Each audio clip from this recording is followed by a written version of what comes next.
Bon, les gars, c'est parti. Bon, Jean-Marc, pour le match de demain, vous avez a priori plusieurs retours. Dites-nous un petit peu quel est l'état du groupe en termes de blessés, retour de suspension, etc. Bon, déjà, l'état du groupe, oui, hein, tu as bien précisé en termes de blessés, de suspension. Pour l'instant, il n'y a que Ousmane, Microbe, Camara qui est en arrêt. Voilà, on a récupéré tout le monde, puisque hier, on a dû même mettre 2 joueurs à réathlétisation, j'ai du mal à le prononcer, et parce qu'ils avaient joué avec la N2, donc Nico Mercier et Momo Benfresh, parce qu'on était 22 et que 22 ça ne me convenait pas. Donc je voulais rester à 20. Donc on est complet. Par contre, l'état dans lequel peut-être la troupe, ça c'est autre chose. Parce qu'il y a eu pas mal de Covid, on a repris un match, seulement un match. Bon, certains ont joué en N2, Kouef il est rentré, il a joué en N2, mais ça c'est autre chose. Voir, vu aussi ce que j'ai vu à Ajaccio, on n'était pas dans la fluidité. Et ce qui est sincèrement, pour l'avoir vécu, c'est multifactoriel et donc tu peux pas donner des causes précises, etc. Et uniques. Donc, ce qui est assez logique, voilà, parce que voilà. Donc ça, par contre, pour retrouver notre allant et notre fluidité, j'ai un gros point d'interrogation dessus la tête. Et même avec 25 ans d'expérience, tu peux pas dire les mecs qui ont des certitudes. C'est complètement ridicule dans la vie d'avoir des certitudes parce que c'est pas du tout comme ça. Donc du coup, dans quel état est la troupe, on va le voir demain et puis après à Guingamp et puis au fur et à mesure que les matchs vont se dérouler. Vois-tu, je suis beaucoup plus inquiet en ce moment par rapport à ce qu'on a vécu. Voilà, que si on avait une fluidité normale au bout de 15 jours, 3 semaines, un mois de compète, quoi, voilà. C'est vrai que là, je ne te cache pas que pour ce match d'Ajaccio, pour ce match de Paris FC et pour le match de Guingamp, j'allais dire une grossièreté. Bon, j'ai peur. J'allais dire une grossièreté. Moi, je ne te cache pas que je flippe, quoi. Voilà, parce que par rapport à ce qu'on a vécu depuis un mois, quoi. Voilà. J'allais dire je me chie dessus, mais c'était ça, quoi. Et est-ce que ce premier match d'Ajaccio vous a permis justement de progresser, peut-être sur le plan athlétique notamment, de retrouver du rythme? Est-ce que Ah, ça a toujours un bénéfice, hein. Ça peut avoir aussi un déficit quelque part pour les garçons, mais ça a tout de même un bénéfice parce que intellectuellement, certains d'entre eux peuvent aussi voir à quel niveau ils sont, comment on gère. D'ailleurs, j'ai rencontré plusieurs joueurs. Donc non, le fait de jouer et quelque part de faire de la compétition pour les garçons, ça fait aucun doute que c'est très très important. Puis on a eu un peu la réussite et le bonheur de faire le 0-0, alors qu'on n'a pas eu d'occasion, je le concède. On avait beaucoup un manque de fluidité, puis on voyait bien que l'ACA nous recevait en étant très impactant. Donc, bon, voilà.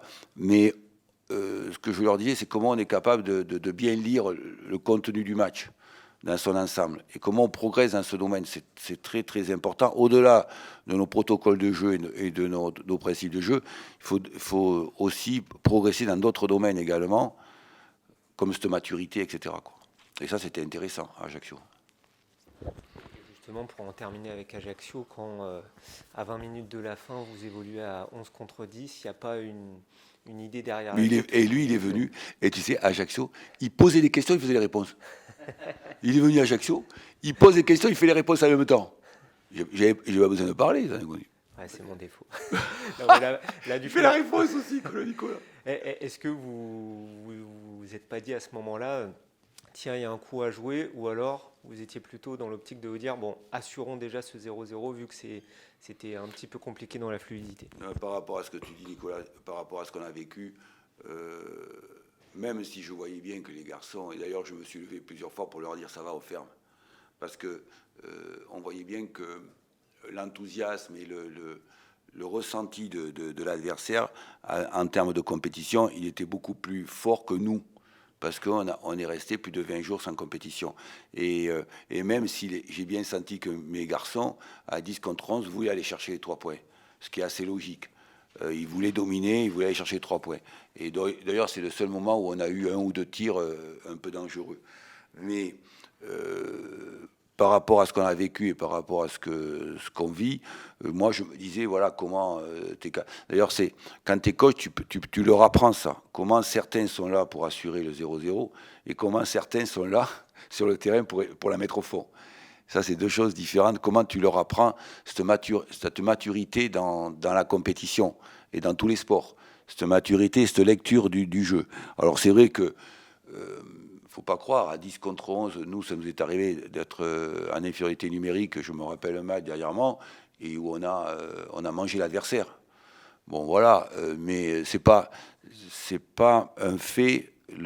Un joueur de moins, c'est pas un fait hyper marquant pour faire la différence. Faut pas croire. Au contraire, des fois, ça te permet ceux qui sont en infériorité numérique de relever le défi.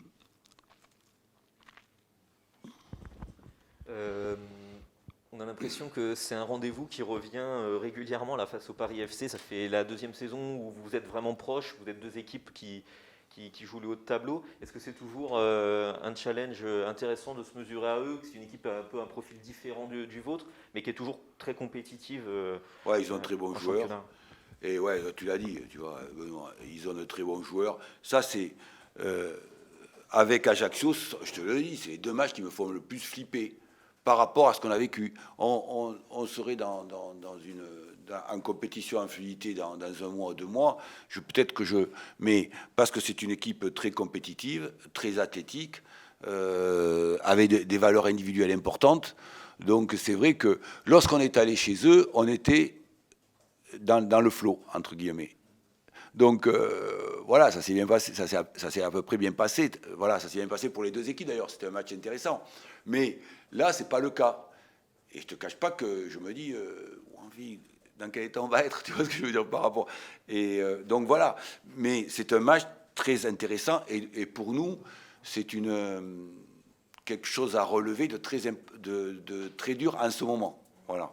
Alors, je sais bien que d'aucuns diraient comme tu joues la CA, ils avaient joué 3 matchs d'affilée. Oui, mais à la limite, je préfère jouer 3 matchs d'affilée quelque part que pas jouer pendant 1 mois. Tu vois ce que je veux dire, parce que sans compétition, quand tu es un sportif professionnel de haut niveau, quand tu n'as pas de compétition, certains l'ont vécu, quand tu reprends, il y a plein de petits paramètres qui te manquent.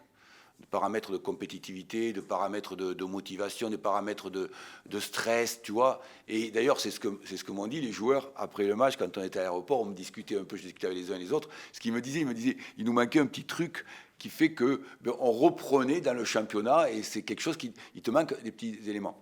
Et là, le Paris FC, pour nous, c'est un challenge, attention, c'est un challenge très difficile et très dur, parce que c'est une très belle équipe qui a gagné 6 matchs d'affilée quand même. Ils étaient dans le dur et ils ont réussi à gagner 6 matchs d'affilée, c'est un truc de fou, quoi. Donc c'est vrai que c'est une belle équipe avec des bons éléments et que ça va être quelque chose D'ailleurs, les joueurs le savent, c'est un défi à relever très important, quoi. Après, c'est pas comme si, je suis redondant, je vais répéter, mais c'est pas comme si on avait 4, 5, 6 matchs d'affilée, 7 matchs, bon, comment on pourrait juger de nos compétences, mais bon, là, il y a des points d'interrogation au-dessus de nos têtes. Est-ce que vous fléchez ce rendez-vous, ce genre de rendez-vous face à des équipes du top 6 plus que d'autres, sachant que vous n'avez pas encore réussi à gagner justement contre ces équipes-là concurrentes pour la montée, ou au final le plus important, comme vous le dites, c'est les 10 derniers matchs et surtout de gagner contre les équipes supposées plus faibles ou en tout cas un peu en dessous? Non, tu as envie quand tu es coach et quand tu es entraîneur, tu as envie de tout gagner. Alors c'est vrai qu'on n'a pas battu Toulouse, etc. Mais quelque part, tu as envie de les battre, tu as envie d'être à la hauteur. Après, ce championnat, c'est tellement bizarre et le football, c'est un peu, comme je dis souvent, hein, c'est la complexité de la vie, le foot. Hein. C'est le reflet de la complexité de la vie. Mais c'est vrai que, comme tu me le fais remarquer d'une façon très désagréable, on faudrait vu comme il est désagréable, le mec. Il me dit, t'as jamais gagné contre les gros. Ah, mais lui aussi, il s'y met. C'est un constat, ouais, c'est un constat. Ouais. Ouais. Mais la pêche, c'est désagréable. Et Constance. Et, non, mais bon, il y a aussi, quelque part, j'ai envie de te dire, un projet à monter et comment on y arrive. Ça ne nous empêche pas d'être dans les 5-6 premiers, tu vois, et d'avoir des points. Parce que si tu veux aussi que je te réponde, et ça ne va pas plaire aux supporters et tout, parce que ici, tout le monde dit on veut la Ligue 1, oui. Comme dans tous les clubs de Ligue 1 où tu vas, quand tu es entraîneur, on te dit tous on veut la Ligue 1. Tout le monde te dit ça. Partout où tu vas, quand tu es coach, on te dit on veut la Ligue 1. Ouais. Et là, nous, on est à 2 points du maintien. Et on est au mois de janvier. C'est pas mal quand même. Voilà. C'est pas ce que vous avez connu depuis 10 ans, hein, que je sache. Non, voilà.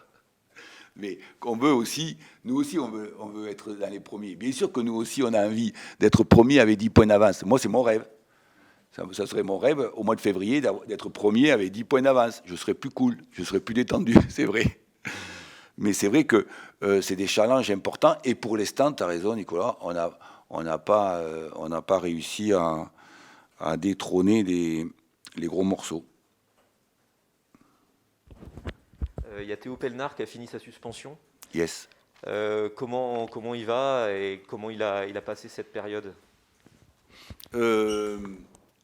Moi, enfin, je ne vais pas me mettre à sa place, c'est parce que Benoît, mais j'ai senti qu'il a passé très contrarié. Ça l'a beaucoup contrarié. Alors après, il y a eu des fluctuations parce qu'il y a eu des fois où dans la semaine, il était très très bon, des hauts niveaux, et puis des fois, avec le moral, tu étais moins bien. Mais il est bien et voilà, puis on est content de récupérer tout le monde. Parce que ce qui est important aussi, là, jusqu'à maintenant, pendant 5-6 semaines, on a eu 11 gars, 12 gars à l'entraînement. Plus les jeunes qu'on faisait venir. Mais on faisait venir les jeunes du centre de formation en masse, 6-8 à chaque fois. Tandis que là, au moment où je te parle, et on n'a pas mis les jeunes, il n'y en a que 2 ou 3. Il y a Momo, il y a Nico, Mercier, il y a quelques jeunes, mais en fait, maintenant, on est 20. Et ce qui est intéressant pour un entraîneur, c'est d'avoir ce sentiment de concurrence aussi entre les garçons. Et ça, c'est très important. Très, très important d'avoir que les garçons se tirent la bourre à l'entraînement pour la compétition, c'est vrai. Et Pellenard, oui, ça va, il est bien, il n'y a pas de souci. Vu les coups qu'il met à l'entraînement, il frappe tout le monde. Donc il n'a pas perdu son niveau. Je sais pas si on va voir demain, mais bon, on verra. Mais la pêche qu'à l'entraînement, il boisait le mec. Est-ce que ça va le réfréner dans ses ardeurs de défenseur? Non, et sincèrement, par rapport à ce qu'on a vécu, et d'ailleurs, c'est pas moi qui l'ai dit, même l'entraîneur le copain, mon copain Stéphane Moulin, même lui, il a fait aucune faute. Il a fait aucune faute. Alors, comme tu vois, d'ailleurs, le Comité national olympique a réduit la sentence. Mais ça me paraît vraiment, quelque part, ridicule, juste parce qu'un garçon a été blessé gravement, tu sanctionnes l'autre. Alors qu'il faut savoir si c'est totalement volontaire, s'il y a une volonté très claire de vouloir blesser, ce qui n'est pas du tout le cas. Tous les joueurs de Caen l'ont dit, le staff de Caen l'a dit, c'est un accident. Voilà. Et malgré ça, le mec, il morfle. C'est très curieux. Les lois sont très, très curieuses quand même dans la vie. C'est très, très particulier. Vous en parlez souvent de lui, qu'à l'entraînement, c'est un type qui lâche rien. On connaît ses qualités, mais est-ce que vous pouvez nous rappeler qu'est-ce qu'il peut vous apporter là C'est normal, c'est un Bordelais comme moi. Donc il est un peu malade. Il lui manque une petite case, comme moi. Il lui manque le cerveau. C'est vrai, il a été formé à Bordeaux. Il est resté 8 ou 9 ans à Bordeaux. Ouais. Depuis l'âge de 14-15 ans. Ouais. Ouais, dis-moi alors. Qu'est-ce qu'il peut vous apporter là avec son retour? Surtout, je ne vais pas rentrer, je ne vais pas expliciter longuement, mais surtout c'est un équilibre, quoi.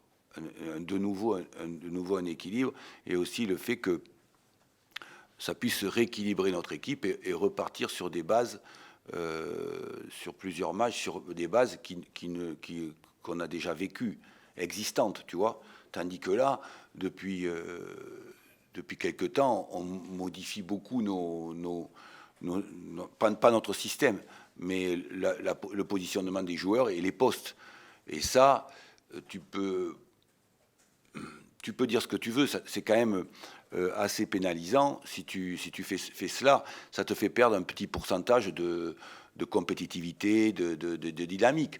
C'est quand tu additionnes les facteurs comme ça, voilà. Mais donc, du coup, ça peut nous rééquilibrer le groupe et repartir sur des bases que l'on connaissait entre guillemets, d'une équipe type, même si tu utilises dans la saison, sur les statistiques mondiales, tu utilises entre 16 et 18 joueurs, pas plus. Donc, mais malgré ça, c'est pas énorme, tu vois, quand même, par rapport à 11 garçons.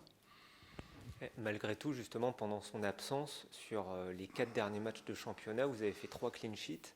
Alors certes, contre des équipes qui, d'un point de vue offensif, étaient un peu moins dans le flot, comme vous dites, mais malgré tout, en ayant changé à chaque fois de charnière, vous avez plutôt été pas mal en défense. Ça rajoute, enfin, j'imagine que vous êtes satisfait aussi de ce constat-là. Et Constance, lui, il fout le bordel toujours, hein, en point pressé. Oh le con. Non, on a fait des clean sheets, et d'ailleurs c'est très agréable de faire des clean sheets, t'as raison Nicolas. Nicolas, c'est très agréable. Mais on peut pas faire juste une cause unique, juste parce que tu changes un joueur et dire tiens, t'as fait 3 clean sheets. C'est pas ça. C'est que, mais si, c'est ce que tu viens de dire. C'est surtout comment tu as un travail en profondeur, vois-tu. Comment, moi, je le vois plutôt sur des facteurs de travail en profondeur et le temps qui passe, qui fait que, quelque part, il y a un discours qui passe et qu'on s'améliore, vois-tu. Je vois plutôt ça, plutôt que de me dire, tiens, tu as changé le truc. Mais par contre, c'est intéressant, parce que, où tu as raison, c'est que c'est intéressant de... Surtout quand tu es un entraîneur qui a été défenseur, eh tu es content quand tu ne prends pas de but. Tu vois ce que je veux dire? Même si, quand même, pour pouvoir être très efficace, tu te rends compte que pour les équipes qui tournent bien, c'est celles qui savent claquer des buts.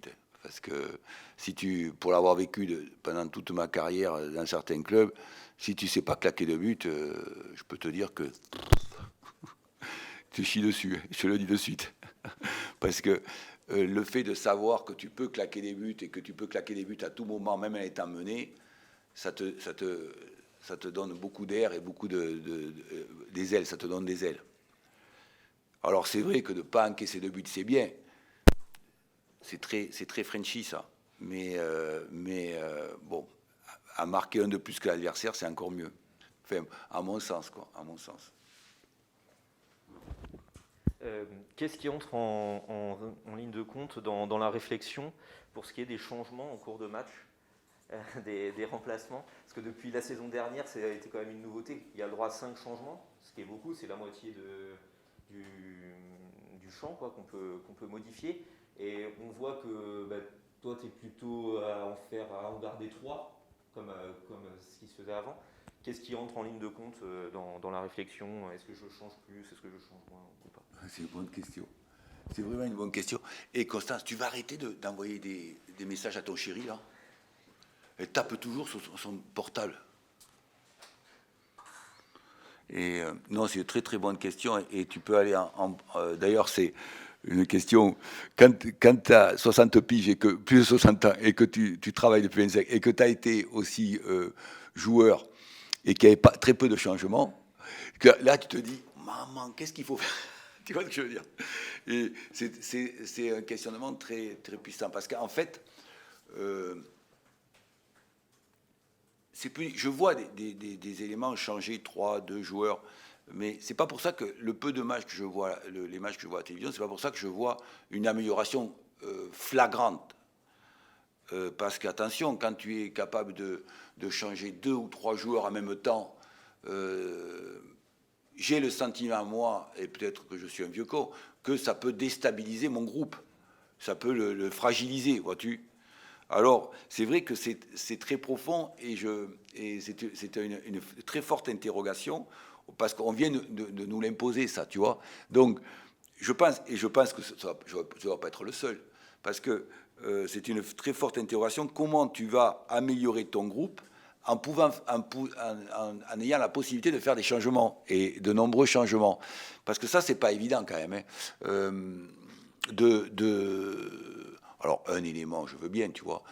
Un deuxième élément, voilà, je veux bien. Mais, et des fois, par obligation, ça m'est arrivé là à Ajaccio, de ça, tu te dis, là, je suis obligé, pas faire autrement, tu vois. Ou à Grenoble, quand je sors à Lec, c'est parce que j'ai dit là, j'ai eu trop peur du rouge, tu vois. Ce que je lui ai dit à Alex, j'ai eu trop peur du rouge, je te sors à un quart de la fin, tu vois. Bon, là, tu es dans l'obligation. Mais, moi, ce qui me perturbe beaucoup, c'est que quand tu as des principes ou des protocoles de jeu, quand tu changes, par exemple, 2 ou 3 joueurs, quand tu es sur le terrain, les autres, moi, j'ai l'impression que ça peut aussi déstabiliser le truc. Alors, comment on arrive effectivement à habituer les garçons à ces nouveaux règlements et tout ça. Alors, je dis pas, je trouve que c'est très bien pour les joueurs, hein, parce que pour les joueurs, ça leur permet d'avoir ça concerne davantage. Mais pour le coach, et je suis loin d'avoir des certitudes très fortes.